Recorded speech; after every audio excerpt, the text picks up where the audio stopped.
not fine, 'cause you're an asshole tonight.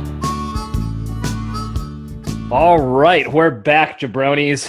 Welcome back to episode 6 of the Libretti Podcast Diary Show. Thanks for coming. I hope you had a good weekend over the holiday and a good week so far. I'm joined today by my special guest, the first guest of the show, actually, so that's pretty cool. My brother, Nick Libretti, up in New Jersey. We're doing a little Zoom action. Nick, thanks for coming on. I know we had a lot of technical difficulties trying to get this working, so I appreciate your patience and helping make this work, so thanks for being here.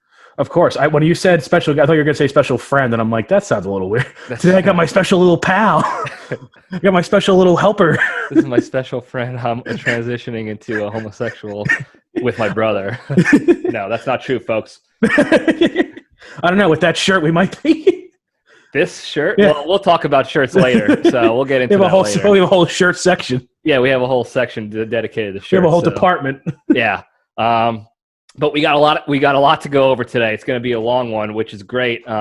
So let's just jump right into it, and let's step into the cage, all right? Oh, no, not the beast!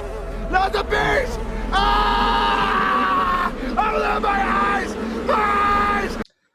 Okay, so today's Cage Fact is sponsored by Vito's Undershirt Emporium in Bergen, New Jersey. Vito has only the finest quality undershirts around of all different sizes, shapes, and colors, and even the best certified pre-owned undershirts back in his bargain rack. To get yours today, visit www.sweatstain.com and use promo code GINZO for 5% off your first order. You heard what happened to him, right? No, I haven't been. I mean, I used to get shirts from him back when I lived in New Jersey. But they got him on tax evasion. Oh, so he's in the clink? Or well, that's why his wife Lorraine is running the business, but that's why she's doing all these sales, because she doesn't know how to run it.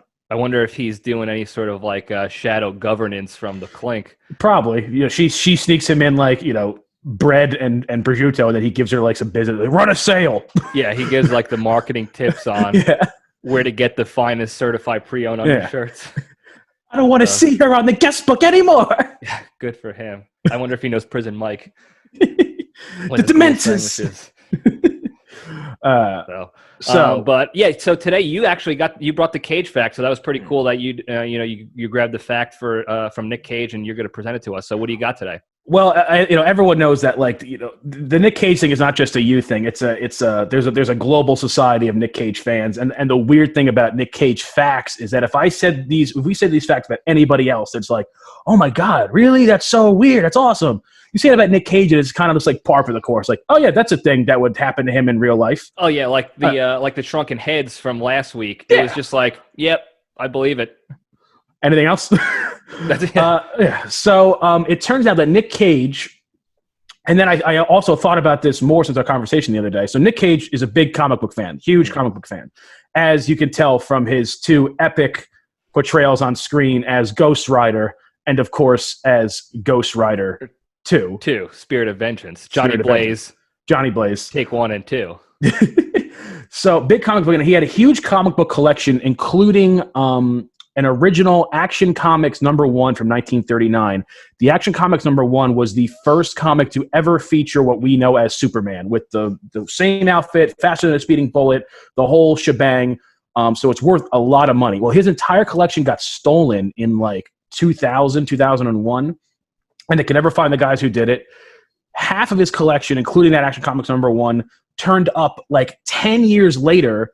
Some guy bought like a storage unit, like Storage Wars kind of thing. Like somebody didn't pay, so they put it up for auction. Yeah. So this guy bought the storage unit and then like just saw these comics. He was like, "Oh, I'm going to sell these online," not knowing if they were stolen. Well, it pops on like some registry because it was listed as a stolen item. Nick Cage gets it back, and then he sells that comic for like $2.1 million. So and then we also know, he almost played Superman, right? Yeah, well, we actually talked about that in a previous Cage Fact about his comic like fandom and how he's obsessed with it. Yeah, so we talked about him doing the Tim Burton thing. That was you got to listen to Kevin Smith talk about that, because that was the connection between that movie and Wild Wild West. Oh, really? So, I didn't dig into that yet. Really I don't quick, know why. super That's quick, stupid of me. super quick. So Kevin Smith gets brought on because he had like some Superman jokes in like his movie. So like somebody at Warner Brothers like, let's bring this guy in to like do some rewrites. Yeah. And they give him the Superman script. So he writes the Superman script, and then there's this producer who's like in charge of everything, like the executive producer, and he keeps wanting these stupid things. He wants like a polar bear fight. He doesn't want to see Superman fly, and he said that Superman has to fight a giant spider in like the third act. Like he has to fight a giant spider. And so they keep going through this, but it's like the movie's getting like crappier and crappier. Eventually, Tim Burton's brought on, and he wants to do his own script. So Kevin Smith gets like but let go. His services are done. Yeah. And then he brings on Nick Cage, but obviously the movie never gets made. And then a couple years later, Kevin Smith goes to the movies to go see Wild Wild West, and he notices that the same producer from the Superman movie he was on, that crazy producer, is doing Wild Wild West. And like all of a sudden in the middle of the movie, there's a giant spider. So this guy was apparently like, he thought like spiders were like the most vicious animals in like the animal kingdom, and he just wanted to input. And even the execs at Warner Brothers were like, "Did he mention the spider?" He's like, "Yeah, he wanted to put a spider." He's like, "Don't call it something else." Or like, "Don't call it a spider." But this guy just like loved, he just loved big spiders, and he went to go see Wild Wild West. He's like, "Holy shit, it's a big spider!" Like that guy was determined. Like it doesn't matter what movie. It could have been like Crazy Stupid Love, and there's going to be a giant spider sneaking into Ryan Gosling's bar scenes. Yeah, exactly. This guy, I don't know. He apparently he got to start in the business. He was Barbra Streisand's hairdresser, and then through her became like a producer on some of her movies. Then he was the big producer on the first Batman, the Michael Keaton Batman, and then he wanted to do this Superman movie, but he like didn't want to do. He's like, I don't want to see him fly. I don't want to see him wearing a suit. I don't want to see laser eyes. I'm like, so you just want a guy to like fight a spider.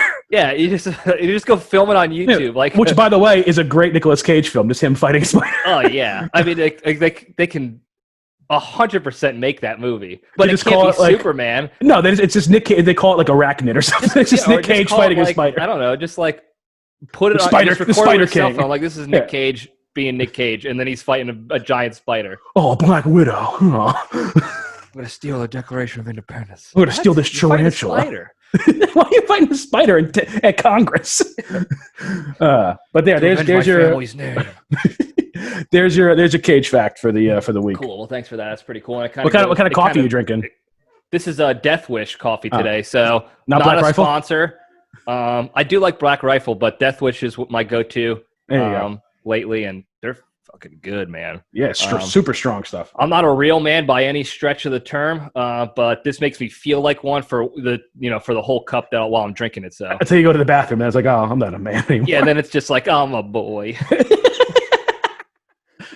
But a little boy. Speaking of boys, let's jump into the poll discussion. So this is a good one. I liked it a lot. The poll question was, who is the better Gruber brother? So the Gruber brothers, Hans and Simon Gruber from Die Hard 1 and Die Hard 3, not Spirit of Vengeance. Die Hard with a Vengeance. Should have been Spirit of Vengeance. And we wanted to see who people thought the better Gruber brother was. So obviously, you got Hans is probably the most popular by far, because Die Hard 1 is really the only standalone Die Hard that everyone watches annually. Right. So everyone knows Hans. Extremely intelligent guy, super cunning, extremely thorough in his planning. And also, he had an ability to think on his feet. So it wasn't just that he was a good planner, planning through contingencies and understanding everything going on in the whole situation. But when John McClane came into the mix, when the wrench was thrown in there, he was still decently able to think on his feet and adjust as necessary and maintain that whole like all business all the time kind of attitude. He was a brilliant strategist. I mean, even when he noticed the entire movie that John McClane was not wearing shoes, he was the first one to say like, "Hey, shoot the glass because he's going to step on it." He was like, he was a Napoleon of crime, if you will. He was very good. You had like a lot. I had a lot of respect for him. I didn't agree, obviously, with his stances, if you will, but as a bad guy in a movie, like, he was good. You know? Yeah. And it's just Alan Rickman he's just good. even if you didn't know him from anything, if you know him from other things like Robin Hood and what have you. It set him up to be a really good like that performance, and especially when people realized that he wasn't actually German, that he was British. Yeah, it set him up for just a plethora of great villains. Robin Hood. Which one? What was that called? Robin Hood. It wasn't called Men in Tights. It was called something else. No, I forgot what it was called. Robin Hood, just Kevin Costner, Morgan Freeman. Yeah, Robin Hood, no accent. Right. I'm Robin Hood. I'm from Jersey. Hey, they call me Hood. Robin. Robin. I'm Robbie Hood. Robbie Hood. But if you didn't even like if I didn't know Alan Rickman before when he was doing like Shakespeare and some whatever else he was doing. He was just a German guy in this. Like, it was great. It was awesome. My favorite thing about him, besides his ability to kind of like step to different contingencies where he played Bill Clay, that was pretty good. Yeah. The best part of him, you can hate him all you want, but he got rid of probably the actual biggest evil character of the whole movie. That fucking, sorry for the cursing, Terrence. I know this is a family show. But he got rid of that cokehead, that like walking sexual harassment complaint, Ellis. You sound just like Dana White when he talks about Oscar De La Hoya. Oh yeah, that cokehead, that Mexican cokehead. Yeah, he's out there doing coke all the time while I'm making money doing fights. That's it. I'm doing fights. Like Hans is trying to do heists, and this jackoff is in there snorting coke off of every surface imaginable. If there's a flat surface of any sort, Ellis is in there with his shoulder padded suit on and his Kenny Loggins beard, and he's just snorting it up. With $100 bills, it's like, yeah, baby. Yeah, I do. What did he say? I do $1 million deals for breakfast. Oh, like show him the watch. It's a Rolex. It's a Rolex. Like, shut up, you piece of shit. If you think about it, Hans is almost like this Robin Hood figure stealing. There's like a deep theme to this, stealing from the epitome of 80s greed. That this company is like 80s Wall Street, Wolf of Wall Street. Oh yeah, like Gordon Gekko, like suspenders greed. It's seeping with 80s greed. It's seeping with 80s greed. And Hans is, Hans, he's not stealing from like a local bank, or he's not going to the farmer's market and like heisting them for their tomato. He's going to this just cesspool of cocaine, party boobs, and there was a couple having sex in the room. Oh yeah, in the actual office. Yeah, it's like the 1980s Great Gatsby of just disgustingness, and he's like, I'm gonna steal from these guys. Yeah, these guys are a problem, and I'm gonna take care of it. Yeah, and he's Robin Hood-esque. That's all I'm saying. Even Holly Gennaro was a problem. Let's not make any waves here, but she was a problem. And first of all, the company. First of all, I want to say that Nakatomi was like an American dream of a businessman. Was in the Japanese internment camps, like Stanford, Harvard. Yeah, worked with this massive.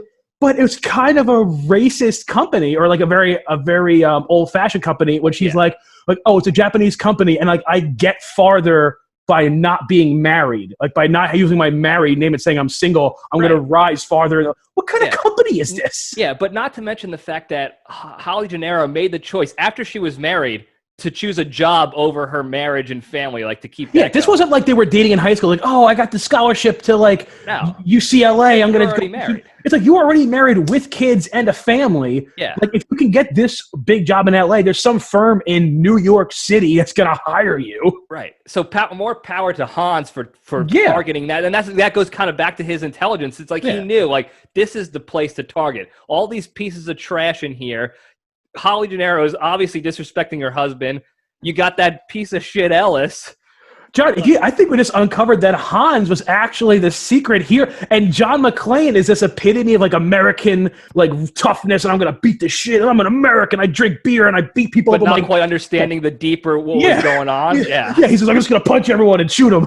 But Hans is like Hans Booby. Like he's just trying to. I'm doing this for you, John. Yeah, he's just trying to take, he's like the representation of like the culture in Europe. Like we're going to take down this American juggernaut of greed and evil. Yeah, I kind of like him even more now. Yeah, we got to write a thesis paper on this. Yeah, we should. I'm sorry, somebody should have, like Greg and his film school or whatever, your coworker. But I'll tell him. Here's the thing, though. At the end of the day, if you're not critically analyzing Hans as much as you and I are, at the end of the day, he's just a glorified bank robber. Oh yeah. So that, that kind of drops him down if you're not thinking, Yeah, but then again, much so was into like Jesse James. All he did, but he robbed banks. That's what he did. But he's the legend. Yeah, but it was a little bit of a letdown when you first watch the movie because Right. he has this plan and he's got these like And you never know. That's that cool that you never know what the plan is until right. like the end. You never know what it is until the end, and they're just like, you're just in it for the money, like Hans. It's not just money, Mr. McLean. It is millions of dollars. Yeah, it's a lot of money, It is and it's all also the from money. very questionable businessmen. If you lock him up, he will be neutralized. But yeah, so moving over to Simon. Again, there's a lot of similarities between Simon and Hans. Simon is unbelievably smart and cunning as well.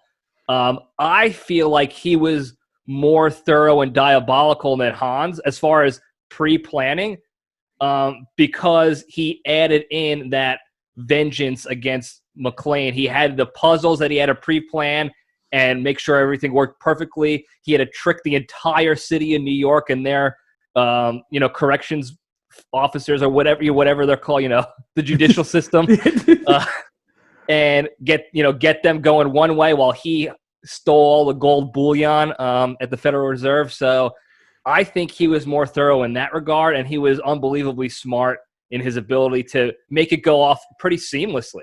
Also, you got to give it to him. Simon Gruber in phenomenal shape. When you see him with that blue, when he's wearing that blue tank top, Jeremy Irons just ripped in '94. Whenever this movie came out, yeah, he was svelte, if you will. I feel like he was more of like an actual on the ground, like boots on the ground mercenary. Like he actually went and killed people like in jungles and like fought.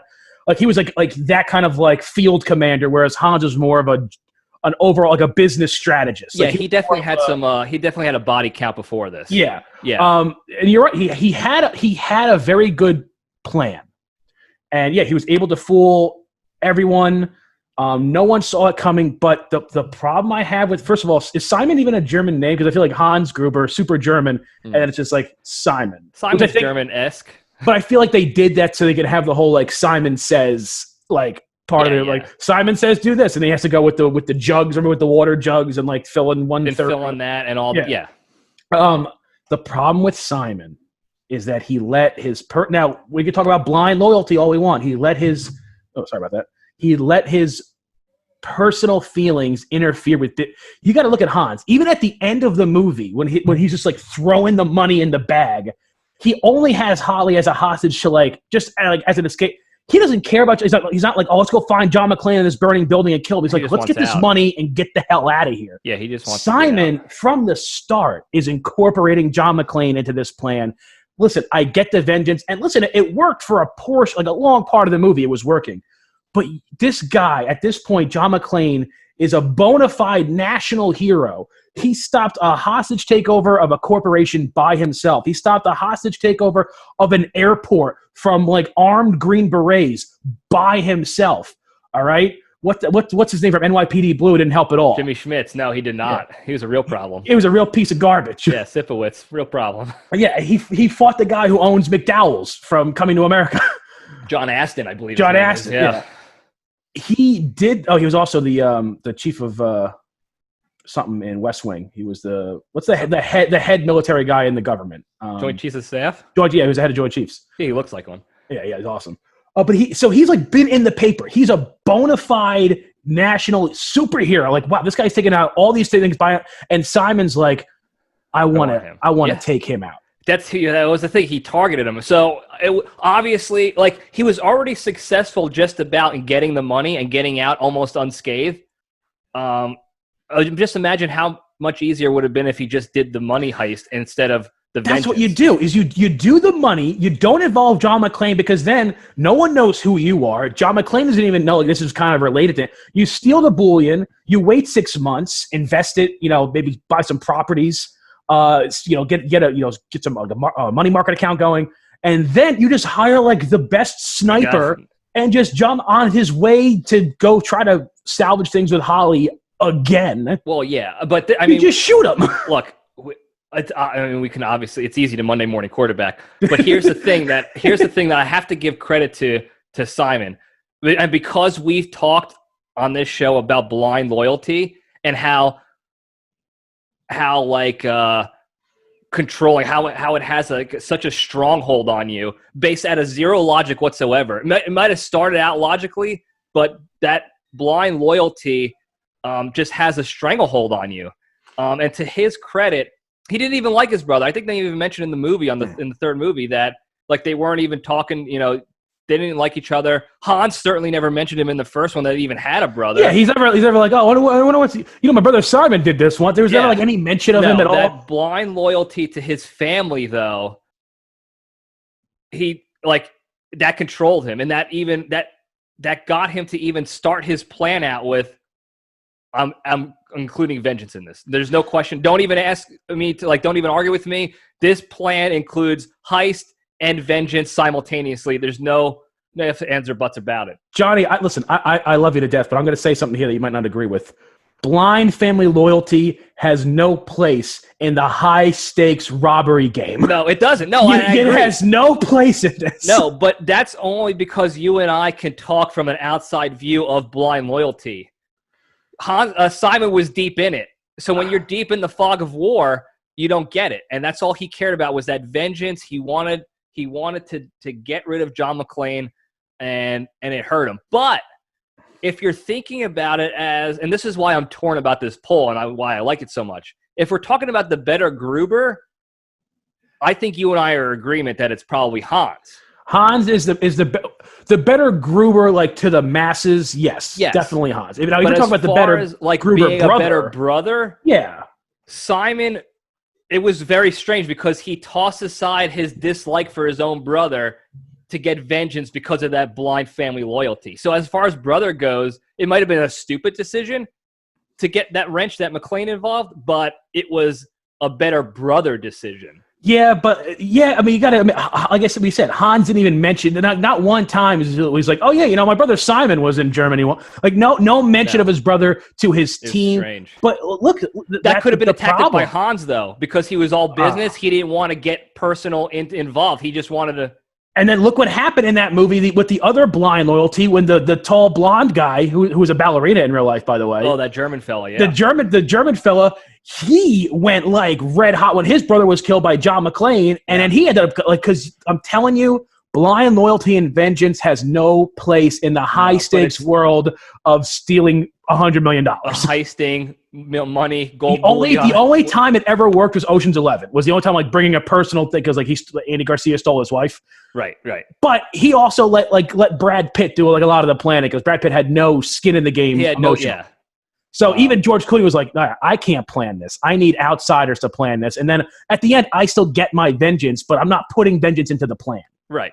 No, it worked. And that's why, I mean, but that movie was remade after the fact, after Die Hard came out, so they kind of probably learned from the mistakes. The producers are like, well, so we can't have any blind loyalty. Yeah, we can't. I mean, poor Simon over here, he almost got away with it, but these guys need to get away with it, so.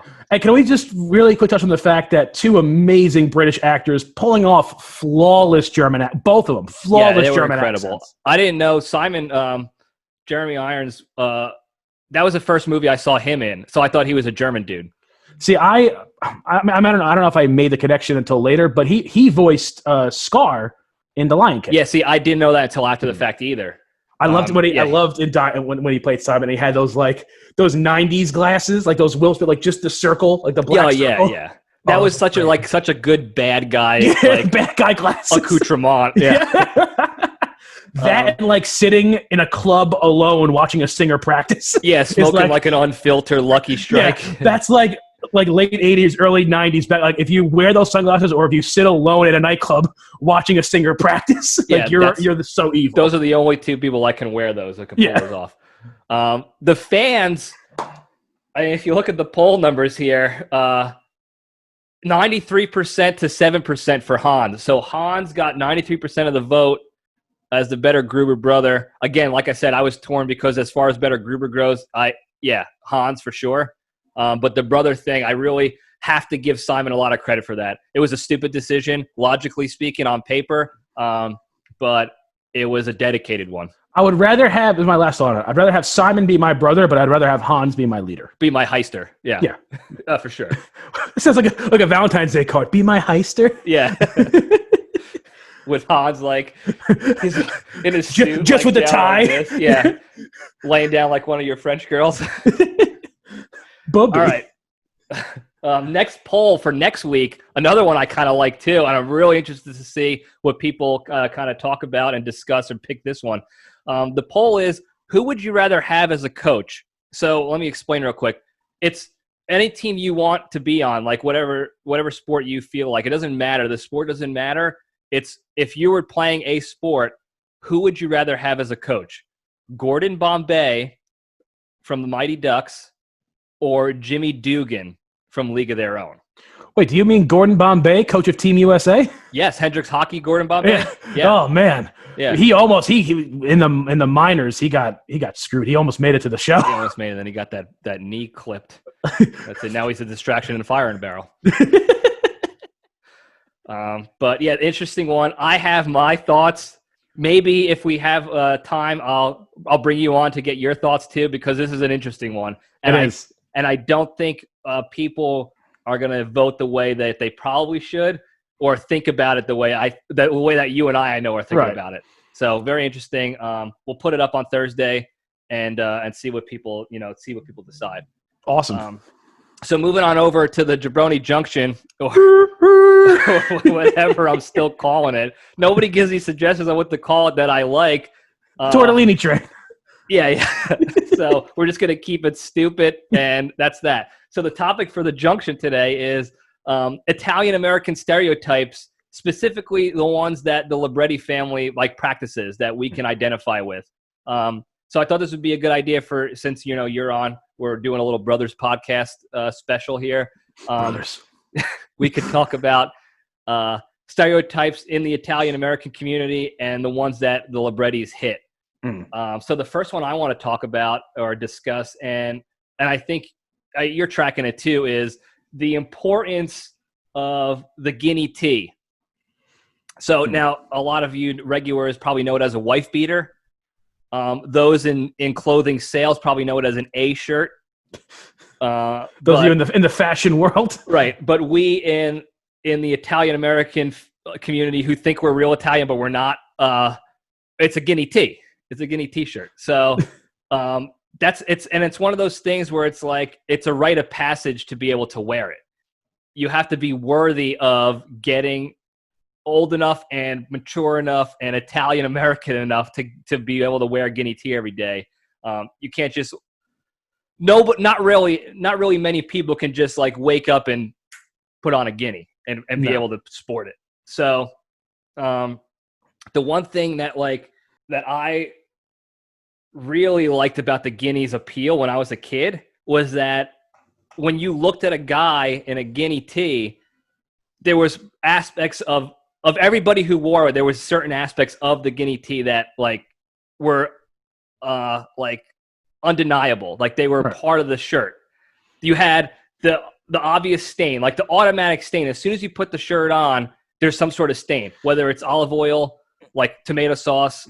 I think in the factory when they're making these at Hanes or Fruit of the Loom or whoever actually makes them, I think how the priest has the thing and shoots the water at people. Yeah, that little metal fleshlight looking thing. Yeah. I think somebody just dips that in olive oil and just goes and does a blessing over the shirts, and just because it's not a massive stain, but there's noticeable stains on it when you buy it. It's a brand new shirt and there's a stain on it. And then I think somebody comes with some kind of garlic incense and it's a whole process. Because it's not oh, that stinks of garlic. It's always I think I smell garlic. I don't know if that's garlic or I don't know if that's garlic. Is that olive oil on your shirt? Is it new? Are you wearing a caprese salad right now? But those are undeniable. The other thing about it is that as soon as you put one on, it automatically tucks itself into your pants. It doesn't matter what you're wearing. Any form of pant, shorts, tracksuit, dress pants. That shirt is tucked and tight. As it's almost remember the Nikes from Back to the Future. The self-lacing ones. This is self-tucking shirt. It automatically goes in, and it fits, and it never comes out. Never comes out. No, at wintertime, it keeps you warm because of that tuck. That tuck is tight. Mm-hmm. Tight tuck. Tight tuck.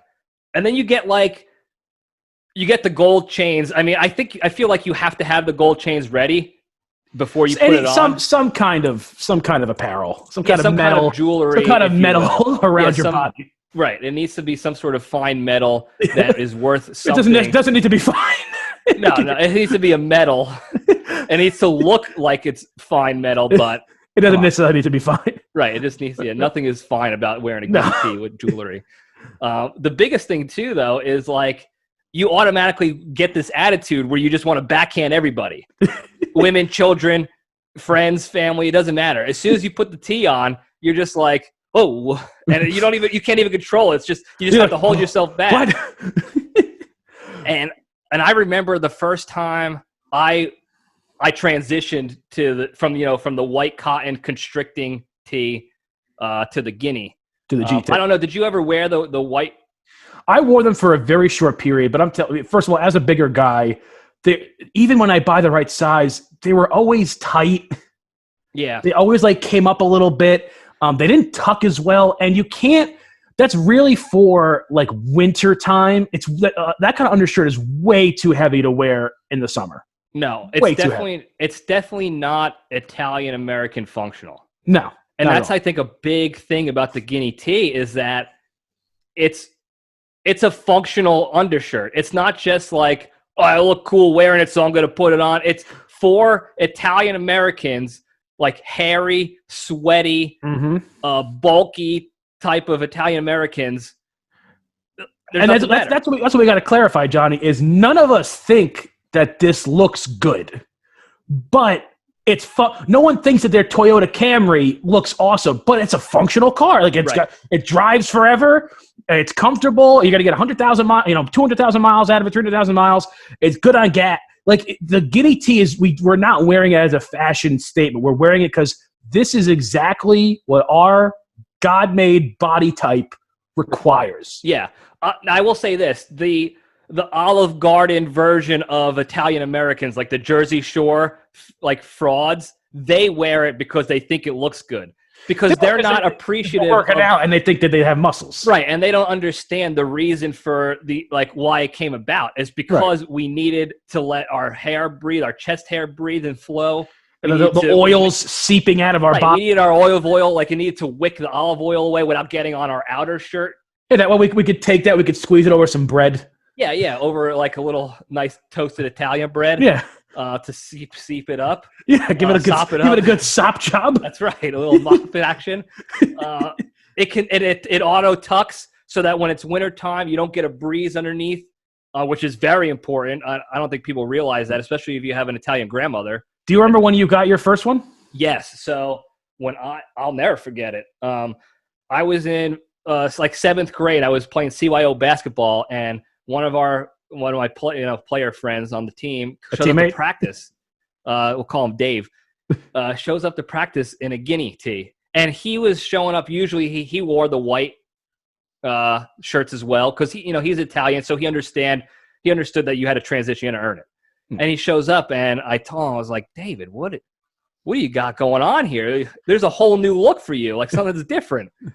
You're glowing. And you look beautiful, baby. Right. And he's like, my grandfather bought this for me last week, and he said I was ready. He goes, let me tell you something. It changed the game for me. And he told me everything. He's like, it tucks, it wicks. My jump shot is better. My J is better. He was so money. He didn't even know it. He was so money. Fucking money. And I was like, all right, well, I got to go have a sit down with the big boss to see if I'm ready. Because I felt ready, and I wanted to be so ready. So I schedule a sit down with Big Margaret Libretti, our grandmother.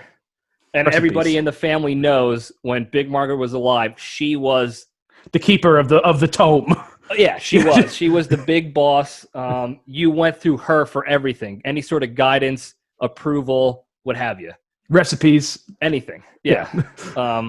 So I went to her and I said, Grandma, I think I'm ready. And she knew exactly what I was talking about. She goes, I think you're right. Let's go. And I knew exactly where we were going. You weren't going to Saks Fifth Avenue. She wasn't taking you on a pretty woman shopping spree. No, we weren't even going to a dollar store or any sort of clothing store, any store that you would be this is where you could probably get an We undershirt. weren't even going to like an enclosed, so like it wasn't even in a building. No, we were going to the place that the only place I think Grandma Margaret loved more than being around her family, and it was the flea market at the Aqueduct, or any sort of flea market. But this particular one was Aqueduct Racetrack in New York, in the parking lot, like every other weekend in the summer, flea market.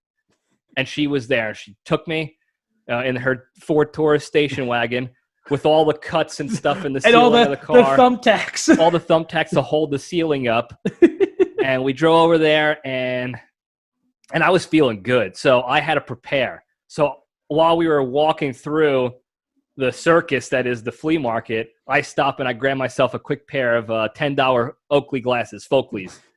And I slide those puppies on, and Now you're looking good. now I'm looking good. I'm feeling good. I'm feeling like Ken Griffey Jr. back in the day when he wore the flip versions. They weren't quite as cool, but I wasn't as cool either. So I was just like, I'll get these starters. This is adequate for the amount of cool I am at this moment. I feel right now. Yeah, and I had a little pep in my step, a little strut, and we hit the had a salami and flour sandwich in the car. Yeah. You had like a toasted. It was nice, and we hit the guinea tea table, The guinea tea rack. the rack. Yeah, and it was just this guy. He was, of course, wearing one.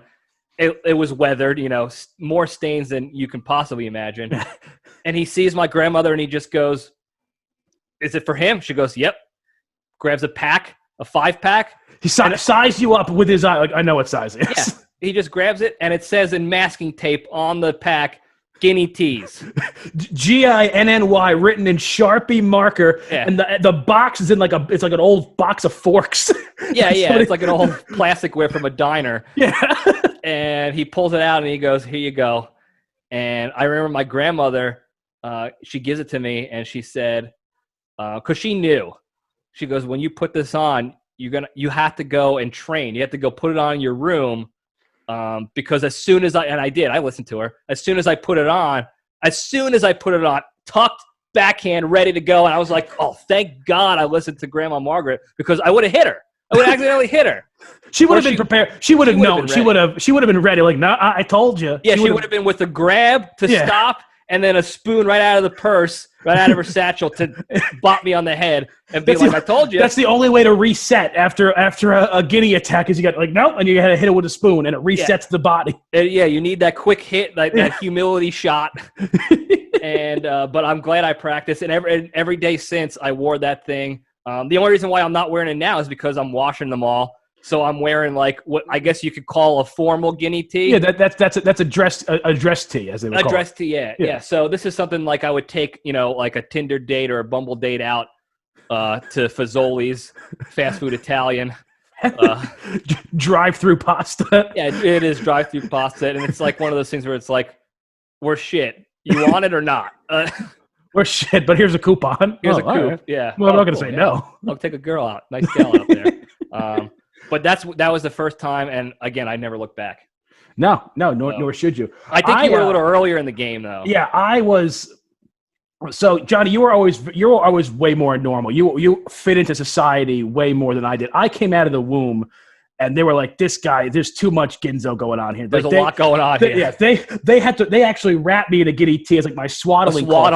They cut my umbilical cord like pesto shot out. Oh yeah. Like they were like, "We got to calm this kid." So I had to be trained from an early age, because if I had gone through the same like 7th grade, I would have just gone on a slapping spree.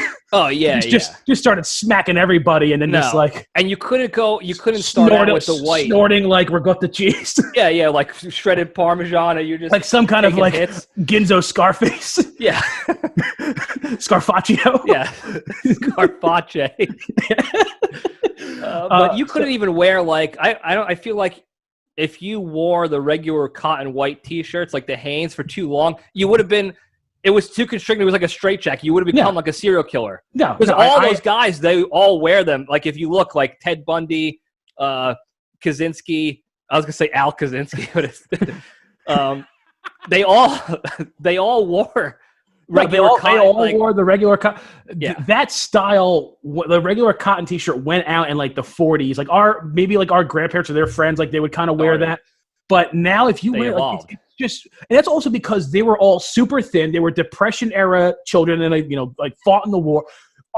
Grandpa Libretti might have worn a couple of those like short sleeve. Probably part of the uniform. Yeah, and also he would eat whatever he want, but he was like burning 50,000 calories a day working in a junk shop. Like he was so thin that he was also a mailman. Yeah, it wasn't heavy. That wasn't heavy to him because he was such a thin guy. Right. Anybody with any kind of girth, like that shirt ain't gonna work. It's gonna restrict you and it's gonna make your mind crazy. And next thing you know, you're pulling girls over at the highway and like eating their toes. Or whatever you're making lampshades out of their thigh skin. You're making unsubs. Yeah. Which is another sponsor we'll talk about later, unsubs. But yeah, I'm glad actually. I wish I was older, but I'm also glad that the doctors found that out. As soon as you popped out I would have been a problem. Mom's stomach, they were just like, oh, we better guinea up. Because Johnny, I would have turned into who we're going to talk about next. If they didn't get me under control 100%. quick. Yeah, I would have turned we'll just move right into it. So the next thing on the list, the stereotype list, and I feel like every culture, every kind of family has this. There's all these stereotypes for each family dynamic would have whatever. And then there's always the one person in your family that checks all those boxes. Right. And they stand out in the crowd of your own family. In the crowd of stereotypes, they're the walking stereotype. Yeah. And for us, it was Uncle Jabroni. Will protect the innocent. To caveat before we even get into it, I love him to death.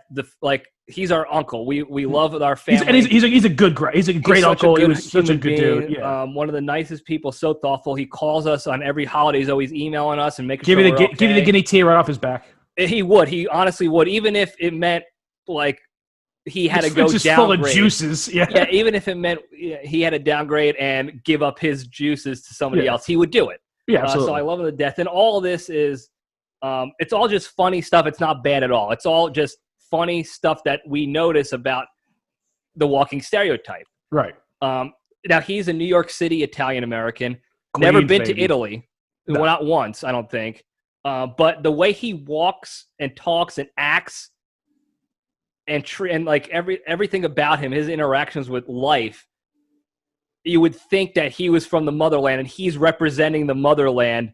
But he's so, if the motherland, like if actual Italians and Italian culture were like a picture, he's like the Picasso of that. Oh, yeah. He's this abstract, like the eye is where the ass should be.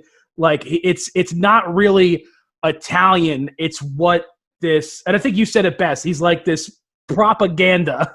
Yeah. If we were fighting in World War II, if we were fighting New York and New Jersey Italian Americans instead of the Nazis, the propaganda that they would have been pushing out drawing-wise would have been Uncle Jabroni. Like his look was just like, this is the enemy. Like this is the guy. Like it's just him with like a frying pan with sausage and like a cigar in his mouth. Yeah, and like the pan is like he's got this chest hairs like draping over into the pan, like from this far away too.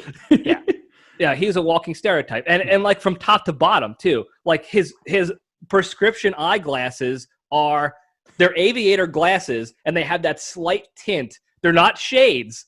I've never seen his eyes. No, I never seen them. I've never seen his eyes. They're not they're not sunglasses, they're eyeglasses. And he looks like that guy from Law and Order, that one skinny Munch? I think so, yeah, with the tints. Yeah. Indoors, and you can never see what he's thinking or deep into his eyes or who he's looking at when he's. But here's the thing: is like he's not thinking. So it's like you're not missing a lot. No, he might be giving you the Maloiki or the evil eye, but he's not.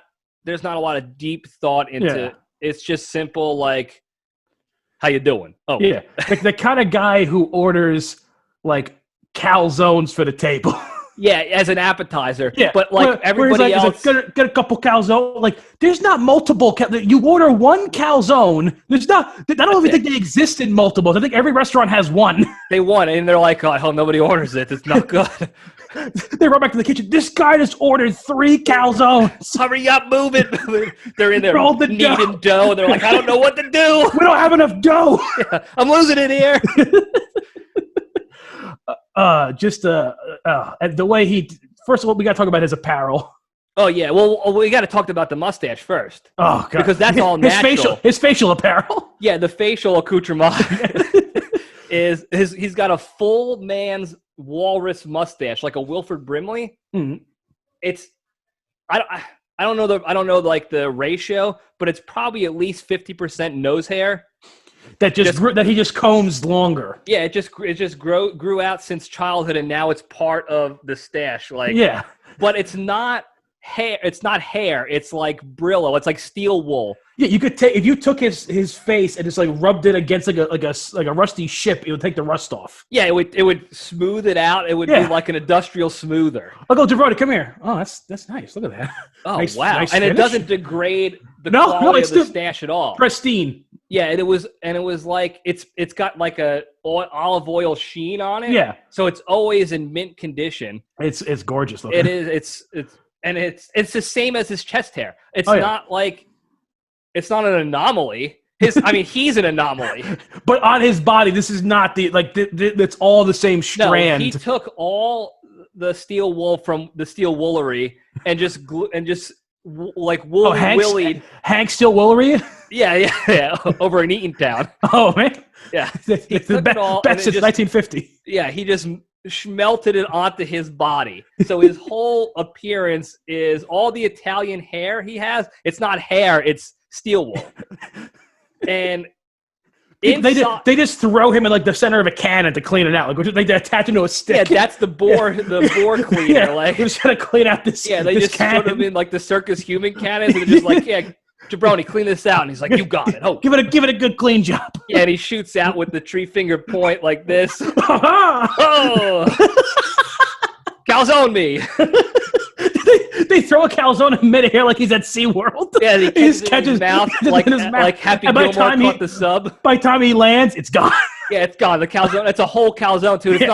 It's not like a little like taster. It's not a mini zone. Yeah, it's not a little mini. It's a full zone. Yeah, it's full zone. Fully loaded zone. And it's gone. It looks like a wood chipper. The mustache is just and it's gone. Yeah, it's impressive. I'd pay to see it. Yeah. Oh yeah, for sure.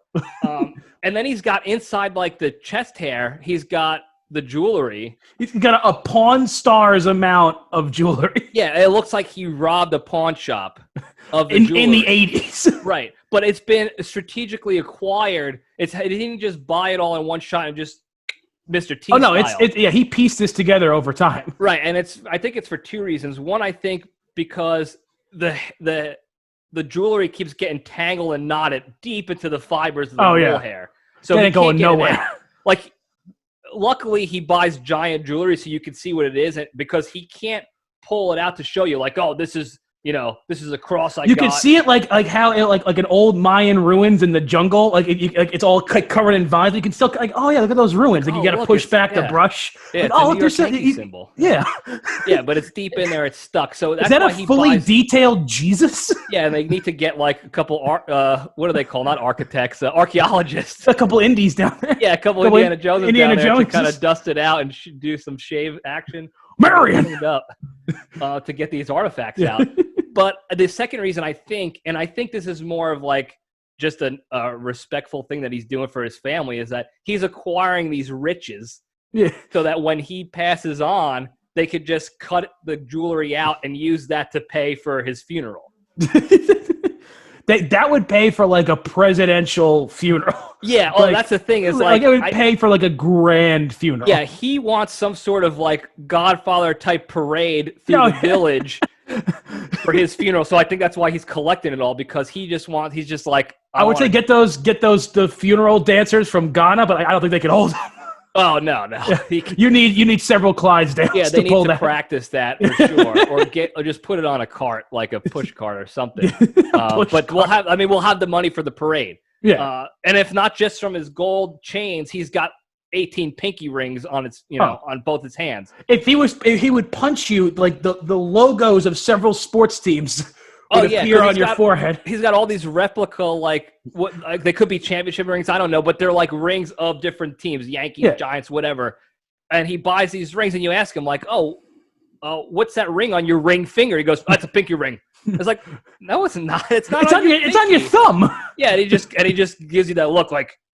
Right, and he always gives you the three fingers, because it's like, hey, not only am I watching you, God's watching you too. God, the big man upstairs is The watching. big man upstairs. We're all watching you. And I'm double watching you. Both And these again- eyes through these tinted aviators are watching you. They're seeing you. I see you. You I can't see me, but I can kind of see you I through my can one sort good of eye. see you because the tint works both ways, and now I'm kind of blind. I also got a little glaucoma, so Yeah, I got a little bit, so I gotta smoke the pots. But I think so.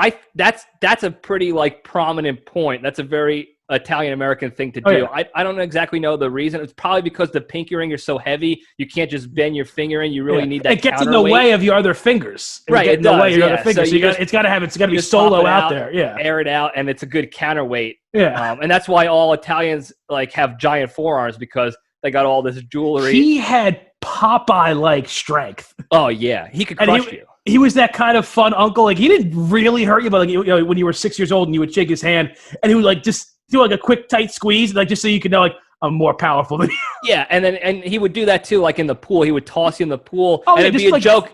He would always joke like, "You better be careful. I'm gonna toss you. I'm gonna hurt you. You better." Dude, be he would throw you like respectful." Lamar Jackson. He would just like chuck you across the pool. Yeah, it was like that scene in Fresh Prince of Bel-Air when he tosses Carlton and like a rag doll against the wall when they're singing that Apache song, and that's what he would do to me. And he'd just be like, "Oh, I'm gonna toss you. You better be respectful." And in my head, you like, better be respectful. and out loud, I was like, "Oh, you're so funny. This is great." But in my head, I was like, "I better be fucking respectful because I better watch the fuck out, Uncle man. Jabroni is gonna take me to town, to Chinatown."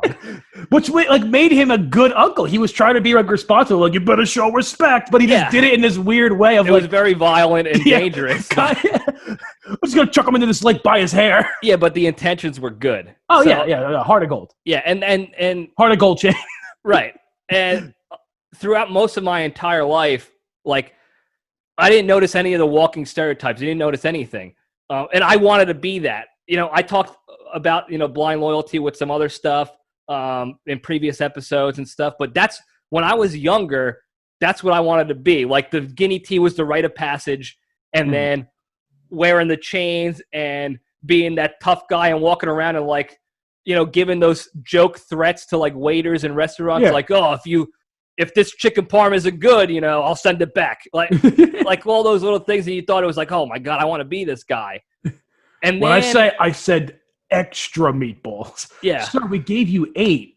Doesn't look extra. he's like, I don't think you heard what I said.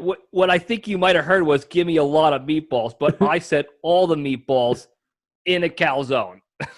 Is this Coke Diet? I don't think so. I don't think so. Send it back. Just Get throws outta it in the here. waiter's face. And that's what I wanted. I wanted to be that guy because he was a tough guy. He looked well respected in his community, in his circles. And it wasn't until my high school graduation party that I was like, there's always that come to Jesus moment, that enlightening. You know how like Scientologists, like when they're deep in the cult, they think it's great. But then when they get out, they're saved, they get pulled out. They're like, oh my God, look at all this. That's what it was for me. It was like seeing the Matrix for the first time. Right. And it was at my high school graduation, and we had friends and family there. It was at that Bomber restaurant at the Caldwell Airport. I wonder how it got that name. Oh, yeah. There was a family member who dropped the bomb in there years before. Years ago. So they probably changed the name for that. But it was a nice place. It was right on the airport grounds. And there was family and friends there. So it was a mixed bag of stereotypes and culture. Right. So everyone kind of blended in. There wasn't anything standing out. And then Uncle Jabroni walks in. And what was he wearing, Johnny? Wait, hold on. Well, I'll tell you in a second. He shows up right out of the gate. He shows through the door with like a side dish of fried calamari, and he's got it like he's eating it while he's walking, and it's dripping down on his what I can only imagine would be like a volunteer pallbearer's uniform. He had a black suit, and this is sort of like a casual event. Like it was like a business casual. People were wearing dad wore like a blue, I think like a blue dress shirt and like khakis. Like it was no, like that kind no of tie or anything, Yeah. whatever. And he shows a full black suit, black button-down shirt, with only two buttons. Button down, literally. Yeah, buttoned down. Like only 2 buttons were buttoned, and one of them was tucked, so you can only see one button actually buttoned. Everything And else it was bursting through the seams. Yeah, it was like he tried to button it, but the steel wool was not having it that day, and he had the chains tangled. Yeah. And he could have been wearing a tie. I don't know, because he wears ties even with the shirt unbuttoned, regardless. And he only wears 2 types of ties: a black tie or the white tie. Like he's some kind of like weird Harlem like musician from the 30s, like the white tie on the like black suit. like he's a Harlem Italian Duke Silver jazz musician. Like I work at D'Agostino's funeral home on the weekends. Yeah, like I play saxophone and I collect donations. And I carry caskets out. My mother went there. They did a beautiful job. They do great work. Great job. They pay me in wafers and wine. Rest in peace, Mom. And calzone coupons. So CCs, as I call them. He looked like that. And of course, he wearing the tinted glasses. And that was like, I didn't notice it. It was fog of war. I was deep in it. Right. I had my gold high school ring. I had my chains on underneath. I was ready. My guinea tee on underneath. You were on the precipice. You were right there. I was ready to transition. I graduated high school, and then the transition was going to become post-op Stereotype. Like that was what it was going to be. And then my old JV baseball coach and mentor, Rich, call him Rich, he comes up to me. I'm having a conversation. He stops me. He's like, "Who the hell just walked in?" And I was like, Who? And I look over, I was like, "Oh, it's Michael Jabroni." And he goes, "What the hell is going on with that guy?" And I go, "What do you mean?" He goes, "What do you mean? What do I mean?" He goes, and he's like, gives me like a slap on the head, and he goes, "Take a look." And he shoots my head out. And he's like, "Oh, look at that." And that gave me a chance to like give him the once over, the up and down, if you will. And that's when the moment of clarity hit. Where like I saw the Italian matrix 1s and 0s, or like Italian horns, like in green going up and down. And when he knocked the clarity into me, that's when I saw it. And I looked and I was like, "Oh my God, what am I becoming?" And it was like in slow mo, and like that Pagliacci music is playing from the Untouchables. Oh yeah. And it's like slowly, as like marinara drips onto his down shirt into the stain. Everything he's just like. Just eating calamari. Yeah, everything else out around becomes blurry, and he's just illuminated, and it's slow motion. You know, like in Untouchables, where the baby carriage is falling down the. That's what it was. It was just like, like I was getting shot in slow motion, but I was watching this all happen. I was like, "What is going on with my Uncle Jabroni?" The bookkeeper? He's on this train. He's on this train. That's what it was. He was the bookkeeper. I was like, "Oh my!" I couldn't believe it, and. I looked at myself. I took a look internally, and that's when I hit me. I was like, I've been deep in the game for way too long. And I got out, and Rich pulled me out of the cult.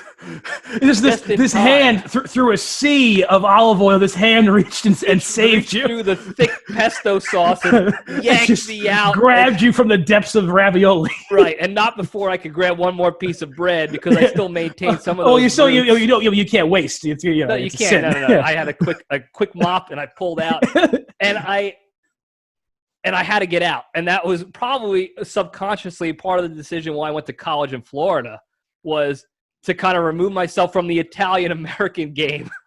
Oh, yeah, and just go to that panhandle of normalcy that is Florida. Right. I had to go to a different extreme, because I needed that quick, like a rehab, like an intervention. I needed out and into some other circus act immediately. And when people really need to calm down and like live some kind of normal life, where do they head? Daytona Beach, Florida. That's right. And I became the Hooters capital of the world. It was like a walking like Hooters like bar scene. It was like a walking Hooters commercial on meth. Yeah, it was on everything. Everything was a Hooters. It was like, "Welcome to the Hooters gas station. What can I get you with your tits?" And I was like, "Whatever. I don't know. Just the tits are good. Sure. I guess I need gas." But yeah, I needed that. I mean, I still dove deep a little bit into the Florida scene for a while, but at that point I was mature enough to know, like, I had controlled, You checked yourself. Yeah, I checked myself before I wrecked myself big time. And then the military helped me. I moved around. I immersed myself. I became a chameleon of the culture. But I always remembered that moment of clarity in my high school graduation. It was late in the game because I wanted to be that so bad that I didn't realize what I was doing. I think it was a little earlier for you, though, right? Yeah. So again, like they had to. Yeah. So I was just taught early, like you were born on this path. You have to just be very, and also I didn't have a lot going on for like most of my life. You were like playing sports. You had friends. You had your biker gang.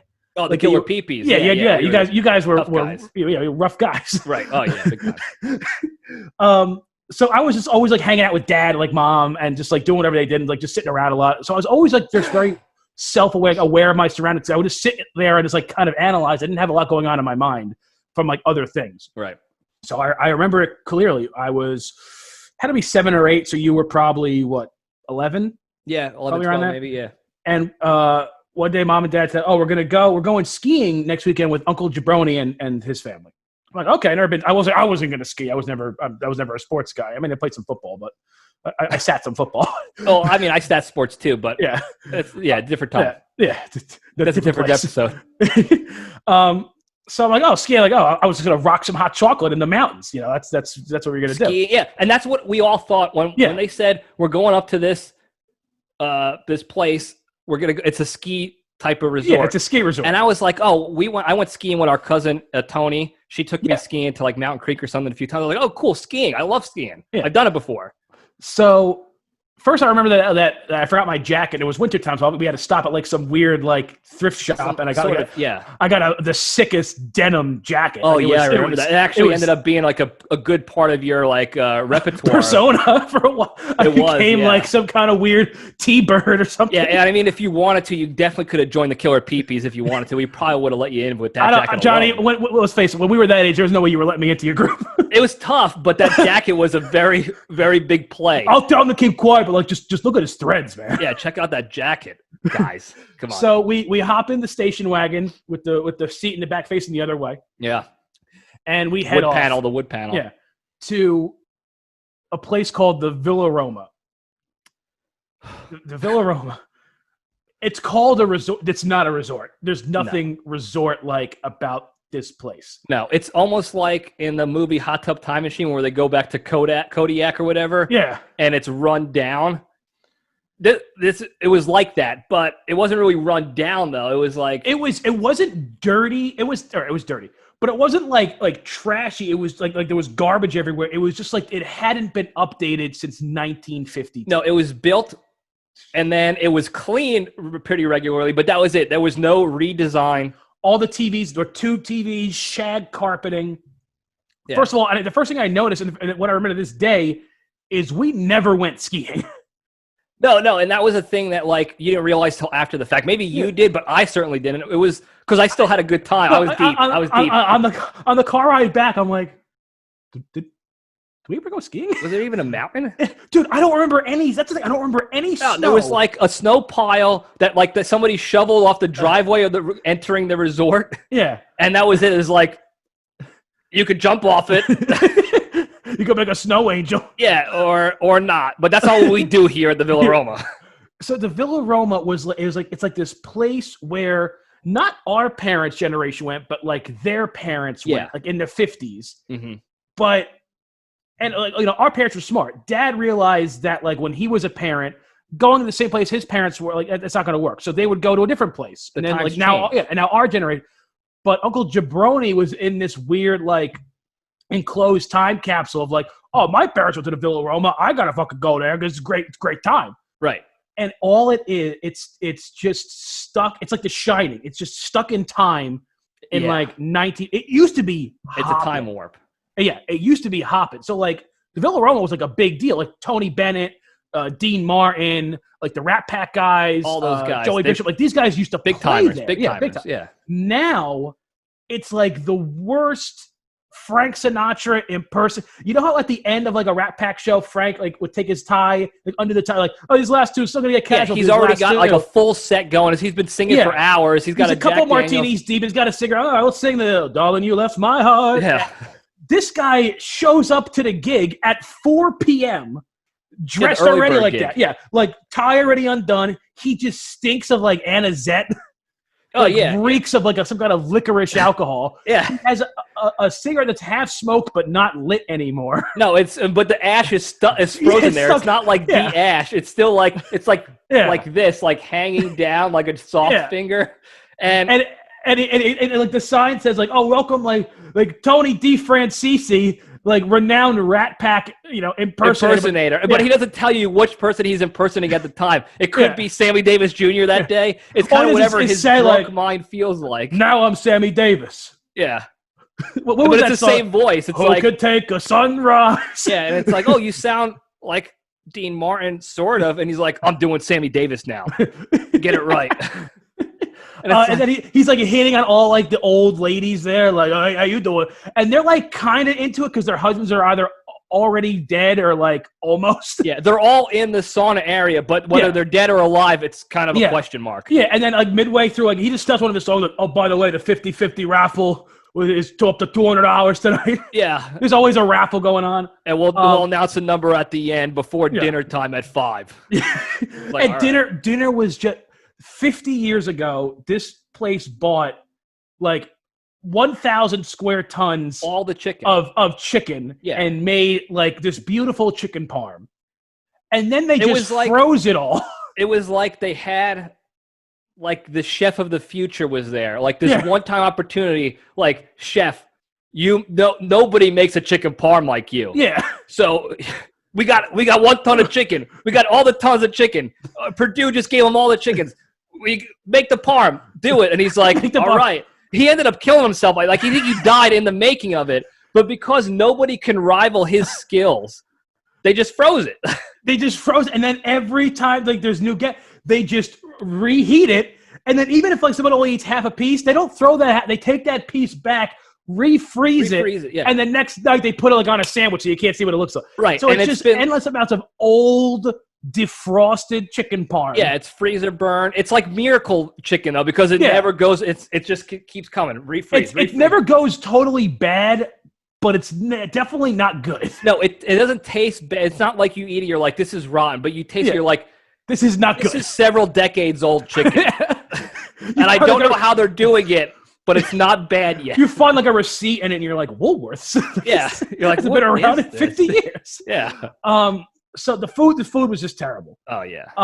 And then I remember there was an indoor swimming. Like, we're gonna go to the pool. Oh, the pool. And every body of water at this place, whether it was a pool, a shower, a lake, whatever the body of water is, it was like a sauna hot tub. It was hot.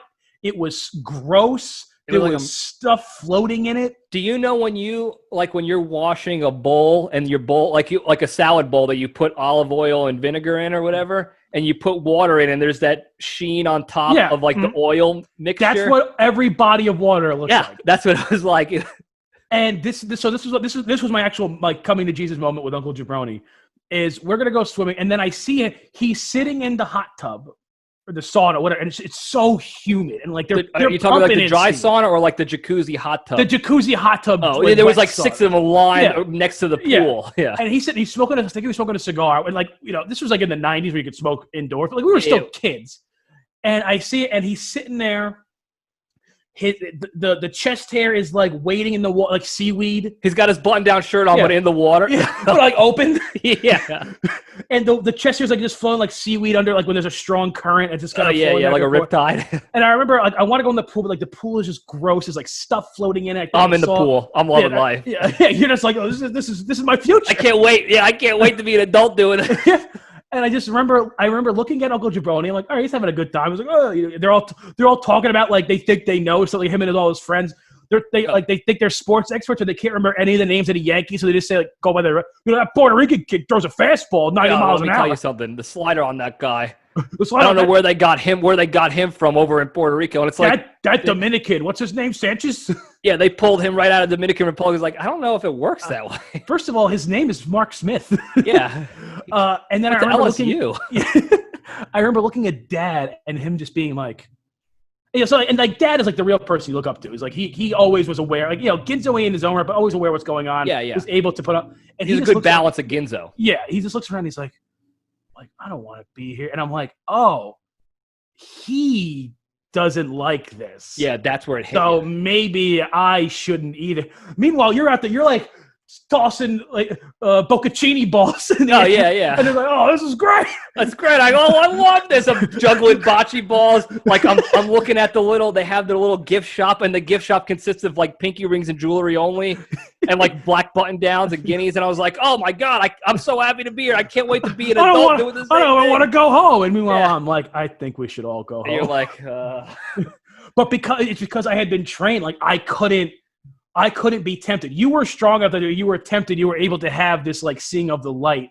If I went down that path, Johnny, to this day, I would have been covered in cologne, tracksuit. I think it would have been against your will, like an addiction. Yeah. Mine was a desire. I wanted it, and I got myself too deep in the game. Right. Yours would have been like, Nick's got a problem. We got to intervene here. Yeah. He's become a stereotype, and we got to stop him. And Johnny, I fight it every single day. Oh yeah. Well, when you're on the outside now, you see it with everybody. Every little thing, you're just like, "What are you doing?" And I mean, I catch myself too. I'm still I still find myself getting deep into it. But I mean, there's still sometimes when I'm eating spaghetti and I'm like, you know what? This will make a good sandwich. And I'm like, no, that's spaghetti. Put the bread away. Spaghetti does not belong on bread. On a toasted Italian roll. You son of a bitch. With a little melted butter and a little garlic and dash of parsley. And really toast the bread and then put the fry. You got to refry the spaghetti and then put it in the sandwich. Toss in some peas. And then you just like Cher has to come in like from Moonstruck and snap out of it. You still got, and you're like, oh, you're right. Okay. Did you ever see that Key and Peele sketch with the slap ass? I don't think so. No. Oh, you gotta watch it. Well, he's like they're like all Dominican baseball players, and the one guy's addicted to like slapping guys' asses, and he's like, I want to slap it. He's like, no, do not slap it, Ruffy. That's it. That's what you needed. Yeah. You Every once in a while, my roommate Pete just like stops. He's like, no. Put the bread down. Yeah. Well, but your mindset is like, I need to stop it. Yeah. Because it's a problem. Right. Mine is if I put a tracksuit on for too long again and jewelry, I'm gonna be like, I want this again. I re-want it. No, but it would take you a while. For me, Johnny, I'm one calzone away. Yeah, you're just jumping in head first. You're one poor calzone order away from. You're like an addict who like I could still like smoke some marijuana and like be cool. Like I don't have to go like hardcore into the stuff. Right. I'm like, no, if I see like a hard seltzer, I'm done. Oh yeah, like, yeah. If I see one thing that's kind of like this, I'm done. Yeah, if you see like a San Pellegrino, I'm like, and a limoncello right there on ice, you're like. If I have a Luigi's lemon ice, I'm finished. Yeah, you're just like, I'm losing it, and someone has to scraping the bottom of the lemon. I gotta get it all. Yeah, we gotta pull you aside like you're an athlete fighting the ref. You're like, come on, cool off, get back into the dugout. Come on, Daryl Strawberry, relax. Yeah, relax. Put the Coke down. Put the Coke down, Ellis. Bubby. Oh yeah, but again, like. Good guy. I love him. He's a great guy. I don't want him to change because all that stuff that he does, all that stereotypical stuff that makes it funny and ridiculous is what makes him great. Yeah. Because we can joke about it to him. We always make jokes. Dad busts his chops all the time. We're always busting balls. His kids bust his balls. But he's still there to take care of you, to see how you always be there for you. And that's he always asks questions, but it's like questions like he doesn't remember like that you're grown up now. So it's like, hey, Johnny, you still playing baseball? Yeah. No. What was your last game? I'm 35 in the Air Force. Yeah, like no, I'm not playing any more sports right now. Thanks for asking. I wish I could. Like, thanks for bringing up the memories, but got a girlfriend? Yeah, she's my wife. Yeah, that's what he asked our sister. Yeah. Hey, you dating any boys out there? Make sure you tell me who they are, and I'll take care of them for you. And she's like, I have a husband and kids. He's like, I'll interview them. Don't worry, I'll take care of them. You tell those kids I'm gonna be. Imagine Uncle Jabroni with our nephew. Oh my God. Oh, no way he can handle. No way he can handle. He can handle Uncle Jabroni. He would be terrified. Yeah, he would. It would be like I don't know, like a Godzilla or like Imagine Uncle Jay throwing him into the pool. You just hear this like bitchy scream. and you're like, oh, you run out there. What's wrong? And he's like, He's like, this man is throwing me, and you're just like, and our mindset is like, yeah, be respectful. Like, Did you give him any lip? Is that why? yeah. Did he tell you to be respectful or he's going to hurt you? Yeah, so why weren't you doing it? Keep your mouth shut, kid. Right. Like, listen. Oh, and then Grandma Margaret comes out of nowhere and stops me. The spirit of Grandma Margaret. Grandma Margaret. May God rest her soul. Thank you, Grandma. Thank you, because I almost hit my nephew for no reason. I blacked out. And then she just said, like, into the head, "Oh, my love." Yeah, like ghost. She just descends back into the heavens. Back in, yeah. Wearing her apron. Until I'm needed again. Yeah, until she needs to protect You just hear grab, Margaret! for getting too deep again. Where's the crumb cake? Yeah. But I'm sweating now. Like I should have wore a guinea tee underneath this because the sweat is seeping through this shirt. It's out of sorts. And this is what we talked about. It's function. I'm telling you, it's function over fashion. Yeah, this is why we need it, because we just had a killer conversation, and we're sitting down, and I worked up a sweat and an appetite. And if I better have some sort of regular American dish, because otherwise I'm gonna go have carrots and hummus right now. I need to eat that, or like avocado egg rolls, because if not, I'm gonna get deep into spaghetti and meatballs. Let's not get too crazy with the avocado egg rolls. Well, you know me, I have to go crazy the other side, because otherwise I'm making meatball subs for the whole block, and I don't know what I'm doing anymore. The gravy sandwiches where you just took the wheat bread from the fridge. Yeah, you fold up a half. The Arnold's wheat bread. Yeah, you put the tomato sauce, the red gravy in there, and it sops up like a sponge, and you just, I don't want to do that. Oh, Johnny, it's so good. Yeah, again, this is my formal guinea, so I don't want to get any stains on this. And you know what I used to do, and there's a reason I look like this. I would take a piece of the bread, and like after Mom would fry the meatballs in the pan and then add them to before she cleaned the pan. Oh, the pan oil had oil, and the little bits of the like the charred meat that was still in it. Oh, yeah. You get a good job. I find myself, as you would say, a good how you doing. A good how you do. Yeah, I find myself doing that now with anything I cook in a frying pan. If I'm cooking eggs, I'll grab a piece of bread. I'm just like, oh, look at all that extra, and I just give it the how you doing, and I look at myself like, this is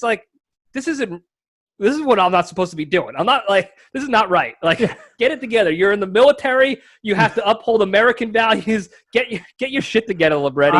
I am constantly fighting back, giving pans a mop job. Oh yeah, you got it. I mean.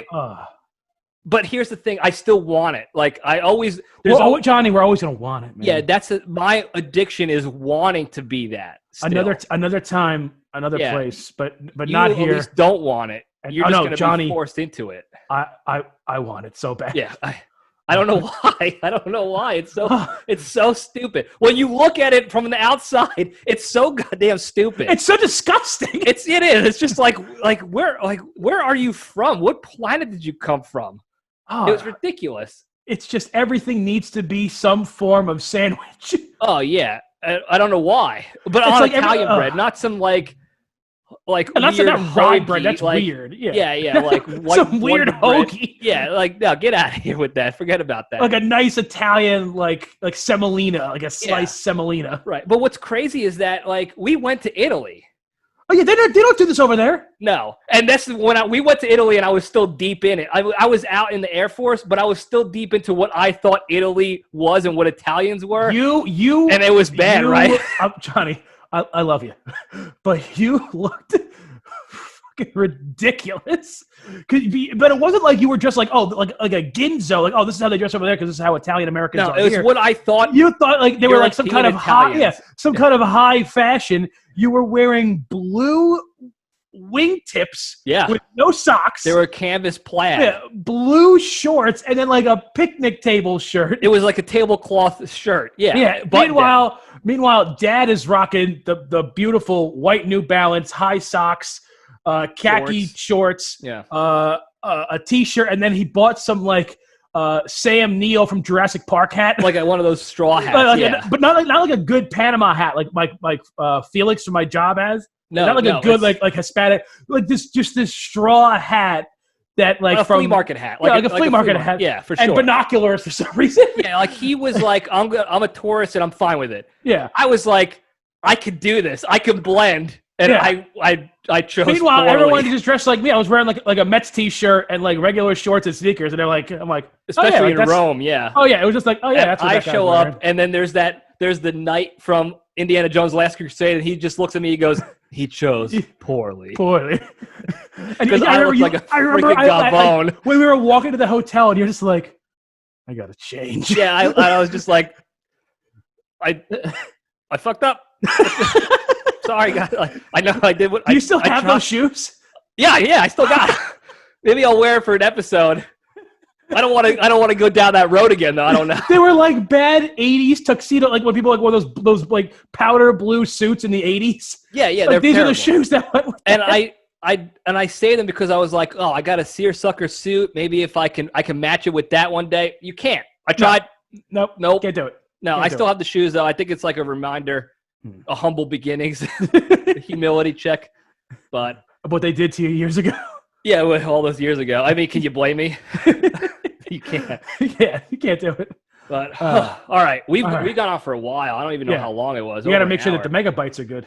Yeah. So thanks for listening, guys. I hope you enjoyed this one. I had a good time. I'm all I had a hot and blast. bothered thinking about it. It was a great discussion. Nick, thanks for coming on. This was awesome to do. Anytime, I know man. we had to fight the technical aspect of it, and I hope this works out. But thanks for coming. We're gonna do it again.